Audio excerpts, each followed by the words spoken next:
శ్రీరామ రామ రామేతి రమే రామే మనోరమే సహస్రనామ తత్తుల్యం రామనామవరాననే సహస్రనామ తత్తుల్యం శ్రీరామనామవరాననే. పవిత్రాత్మ స్వరూపులైన మీ అందరికీ మీ తల్లి అవ్యాజ్యమైనటువంటి మాతృప్రేమను అందిస్తూ, గాయత్రి మంత్రంలో మా అన్న బీజమంత్రము శ్రీరామగాయత్రి బీజమంత్రం. దాశరథాయ విద్మహే సీతావల్లభాయ ధీమహి తన్నో శ్రీరామచంద్ర ప్రచోదయాత్. ఇది శ్రీరామగాయత్రి బీజమంత్రం. అనేక జన్మార్జిత మహాపాతకాలను నశింపచేసేటువంటి బీజమంత్రం. వైఢూర్య వర్ణం కలిగినటువంటిది. మర్యాద అన్నటువంటి గ్రంథిని వికసింపచేసి సంయమము అన్నటువంటి శక్తిని ప్రసాదించేది. ఈ బీజమంత్ర జపం వలన మైత్రి, సౌమ్య గుణం, కరుణ, దివ్య ప్రేమభావము, తితీక్ష, ధైర్యము, సాహసము, ధర్మశక్తి ఇలాంటి అనేకములైన దివ్య గుణాలు సాధకులకు సంప్రాప్తిస్తాయి. రామచంద్రమూర్తి మర్యాదా పురుషోత్తముడు. ఇది కలియుగం, అత్యంత ఆధునికమైనటువంటి కంప్యూటర్ యుగం. ఇలాంటి యుగంలో 17,50,000 సంవత్సరాల క్రితం అంత పాతగా ఉన్నటువంటి ఆ రామాయణం కథ ఈ కాలానికి ఏ విధంగా ఉపయోగపడుతుంది అంటూ, అసలు రామాయణాన్ని గురించి ఏనాడు ఏమీ తెలియనటువంటి వారు, విననటువంటి వారు ఇప్పుడు ఈ ఆధునిక ప్రపంచంలో ఉన్నటువంటి వాళ్ళకి ఇలాంటి ప్రశ్న వస్తుంది. ఎన్ని యుగాలకైనా నవ్యాతి నవ్యమైనటువంటిది రామాయణం. మనిషిలో ఉన్నటువంటి నిజమైనటువంటి మనిషి, నిజమైన మానవత్వం నశించిపోకుండా ఉండాలి అంటే, ఆ మనిషి మేల్కోవాలి అంటే, మనిషి శాంతిగా జీవించాలి అంటే రామాయణం ప్రతినిత్యం ప్రతి ఒక్కళ్లకు అవశ్య పఠనీయమైనటువంటిది. మనలో సజీవమైనటువంటి మానవతా ధర్మాలు కావాలి, మేల్కోవాలి అన్నప్పుడు రామాయణం మనందరికీ కావాలి. రామాయణంలో ఉన్నటువంటి ప్రతి పాత్ర మానవ జీవితాన్ని చక్కగా శిల్పంలాగా మలచి అద్భుతమైనటువంటి శాంతి సంస్కారాన్ని, జ్ఞాన సంస్కారాన్ని, ధర్మ సంస్కారాన్ని మనకు ప్రసాదిస్తుంది. మానవులకు అనేక జన్మల కర్మార్జితాలు అనేకాలు ఉంటాయి. అందుకే గాయత్రి మంత్రంలో ఒక్కొక్క బీజ మంత్రాన్ని చెప్తూ ఒక్కొక్క మహాపాతకాన్ని పరిహారం చేస్తుంది. ఇప్పుడు మకారము అన్నటువంటి బీజమంత్రం పూర్వజన్మార్జిత మహాపాతకాలను నశింపజేస్తుంది. అసలు గాయత్రి మంత్రమే సప్తకోటి మహామంత్రాల సారంగా మనం చెప్పుకున్నాం. 7 కోట్ల మంత్రాలు కలిసిన మంత్ర సారమే గాయత్రి మంత్ర సారం. అందులో శివునికి సంబంధించినటువంటి మంత్రాలు 1 కోటి మంత్రాలు ఉన్నాయి. గణేశునికి సంబంధించినటువంటి మంత్రాలు 50 లక్షల మంత్రాలు, విష్ణు మంత్రాలు 50 లక్షల మంత్రాలు, సూర్య భగవానుడికి సంబంధించినటువంటి మంత్రాలు 2 కోట్ల మంత్రాలు ఉన్నాయి. అన్ని కోట్ల మంత్రాలు సూర్యుని కోసమే ప్రత్యేకంగా నిర్దేశించబడ్డాయి. ఇక మిగిలినటువంటి 3 కోట్ల మంత్రాలు జగన్మాత అయినటువంటి పరబ్రహ్మమైకి సంబంధించినటువంటి మంత్రాలు. ఇలాగా ఈ మంత్రాలన్నీ కలిసి గాయత్రి మంత్రం నందు లీనమవుతూ ఉన్నాయి. గాయత్రి మంత్రం అనంతమైనటువంటి ఓంకారంలో లీనమవుతూ ఉన్నది. ఆ ఓంకారాన్ని, ఈ గాయత్రి మంత్రాన్ని ఎవరైతే కలిపి జపిస్తూ ధ్యానిస్తూ ఉన్నారో వారు పరబ్రహ్మ స్వరూపులవుతున్నారు. అటువంటి పరబ్రహ్మ జ్ఞానాన్ని కలిగించేటువంటిది, శాంతిని ప్రసాదించేటువంటిది, ధర్మం వంకకు జీవితాన్ని నడిపించేటువంటిది, అందమైనటువంటి శిల్పంలాగా జీవితాన్ని తీర్చిదిద్దినట్లుగా చెక్కగలిగేటువంటిది రామాయణంలో ఉన్నటువంటి ధర్మం. అన్నిటికంటే పెద్ద అనారోగ్యం ఏమిటి? ఈ ప్రశ్నకు రామాయణంలో మనకు సమాధానం దొరుకుతుంది. దశరథ మహారాజు రామచంద్రమూర్తిని అరణ్యాలకు పంపించిన తర్వాత ఆ కుప్ప కూలిపోయి ఆ అరణ్యాలకు వెళ్ళే ముందు కైకమ్మ ఎప్పుడు వచ్చి దశరథ మహారాజునకు అరణ్యవాసాన్ని గురించి చెప్పిందో అప్పుడే ఆయన కుప్పగూలిపోయాడు. అదే చింతతో ఆయన మంచం ఎక్కారు.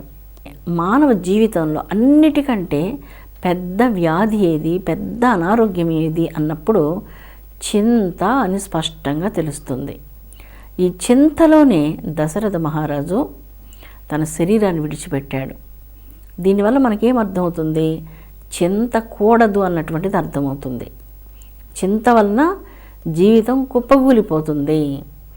జీవితంలో ఇక దేన్ని సాధించలేరు. దశరథ మహారాజు చింతతో చివరకు ప్రాణాల్ని త్యజించాడు. అందువలన చింత మంచిది కాదు. ప్రపంచంలో అన్ని అనారోగ్యాల్లో కల్లా చాలా పెద్ద అనారోగ్యం చింత అని రామాయణంలో మనకు స్పష్టంగా తెలియజేయబడింది.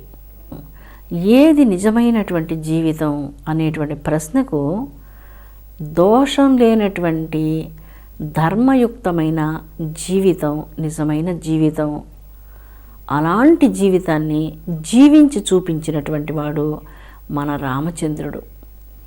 దోషయుక్తం కానటువంటి ధర్మయుక్తమైనటువంటి జీవితాన్ని జీవించడమే నిజమైనటువంటి జీవితం. అలాంటి జీవితమే నిజమైనటువంటి జీవితం. ఆ ధర్మం కోసం ఏం చేసేదానికైనా కూడా మనిషి ఎంతో సిద్ధంగా ఉంటాడు. అంత సర్వోత్కృష్టమైనటువంటిది ధర్మం. రామాయణంలో అరణ్యవాసానికి వెళ్ళినటువంటి రామచంద్రుని యొక్క మానసిక పరిస్థితిని గురించి మనం ఒక్కసారి ఇక్కడ బాగా ఆలోచించినప్పుడు శ్రీరామచంద్రమూర్తి అరణ్యవాసానికి వెళ్ళేందుకు మానసికంగా క్లేశపడడం లేదు, చింత కలగలేదు, ఎవరి మీద ద్వేషం కలగలేదు. చాలా మనస్ఫూర్తిగా చిరునవ్వుతో తన తల్లికి నమస్కరించి, తండ్రికి నమస్కరించి, మిగిలిన ఇద్దరు తల్లులకు నమస్కరించి, అందరికీ నమస్కరించి, పురజనులందరికీ చెప్పి చాలా అన్ని దాన ధర్మాలు చేసి చాలా సంతోషంతో అరణ్యవాసానికి వెళ్ళిపోయాడు. ఇక్కడ రామాయణంలో మనం చూసినప్పుడు శ్రీరామచంద్రునికి ఏ కోరిక లేదు. కొంతమంది తమ కోసం తాము జీవిస్తారు, కొంతమంది ఇతరుల కోసం జీవిస్తారు. తమ కోసం తాము జీవించడంలో అది సహజమైనటువంటిదే, విశేషమేమీ లేదు. కొంతమంది ఇతరుల కోసమే జీవిస్తూ ఉంటారు.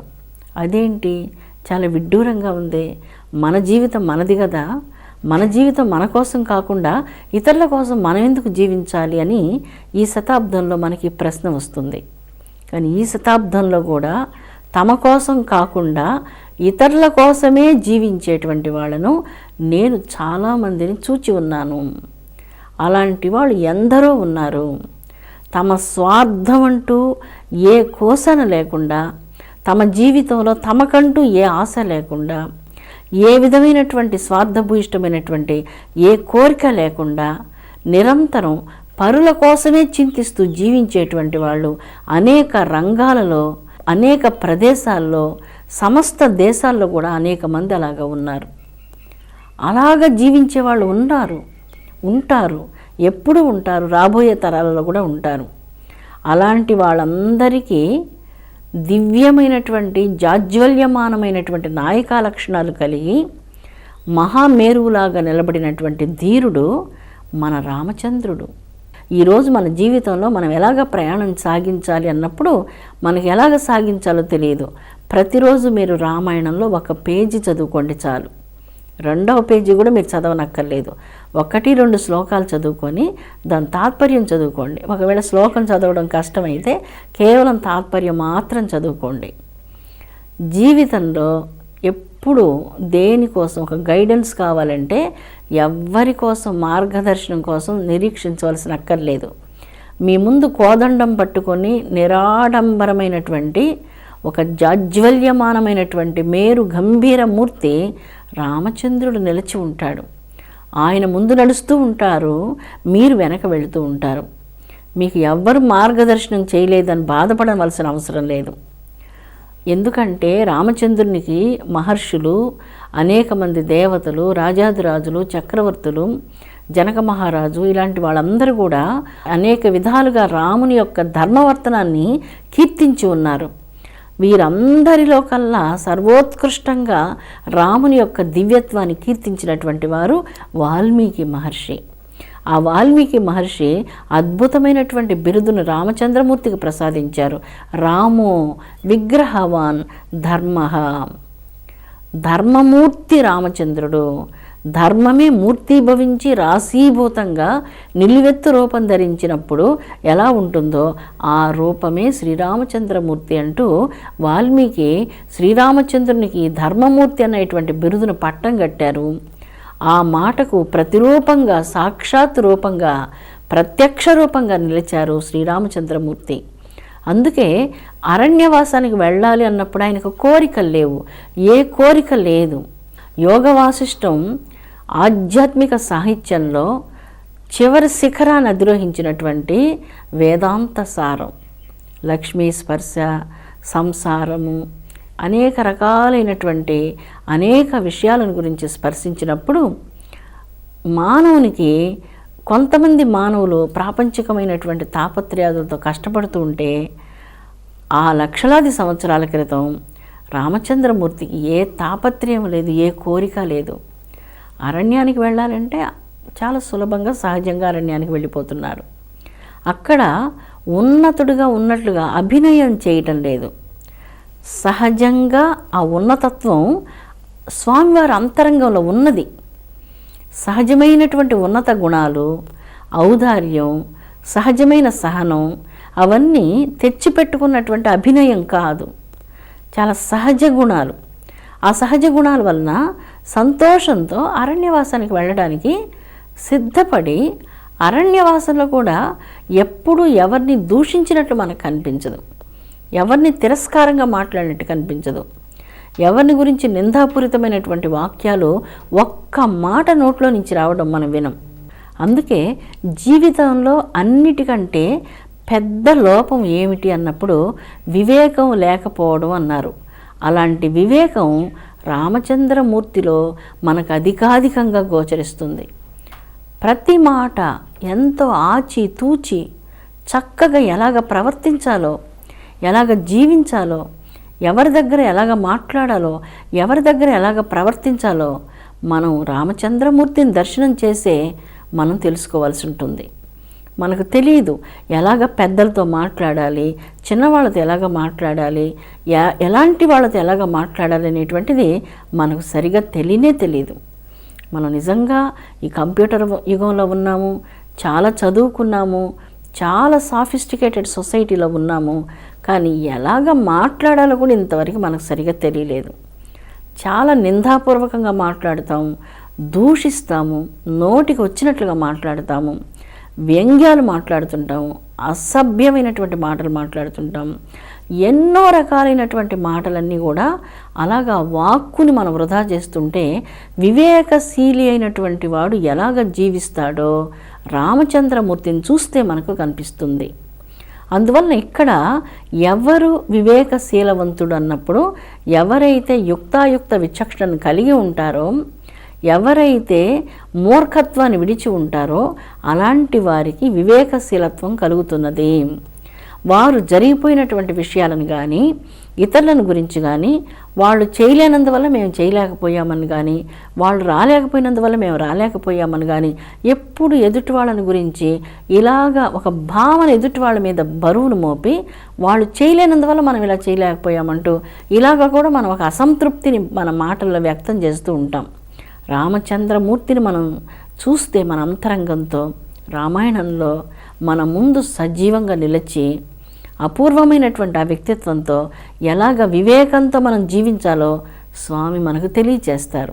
అన్నిటికంటే ఈ ప్రపంచంలో పెద్ద మూర్ఖత్వం ఏది అన్నప్పుడు తన మనస్సు మీద తనకు అదుపు లేకపోవడం అని తెలుస్తుంది.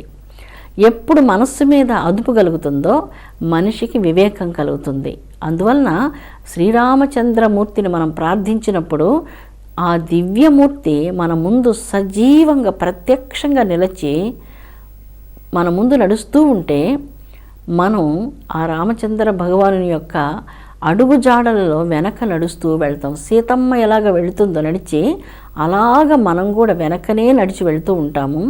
ఆ నడిచేటువంటి మన నడక ఎటువంటి పరిస్థితుల్లో అపసవ్యమైనటువంటి నడక మాత్రం కాకుండా ఆ ధర్మమూర్తి రక్షిస్తారు.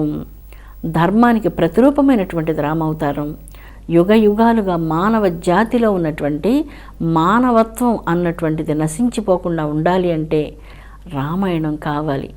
ఇది ఎంత కంప్యూటర్ యుగమైనా, మనం ఎంత అత్యాధునికమైనటువంటి నాగరికతలో ఉన్నా, మన హృదయంలో ఉన్నటువంటి మనిషి మరణించకూడదు, మానవతా ధర్మాలు నశించకూడదు.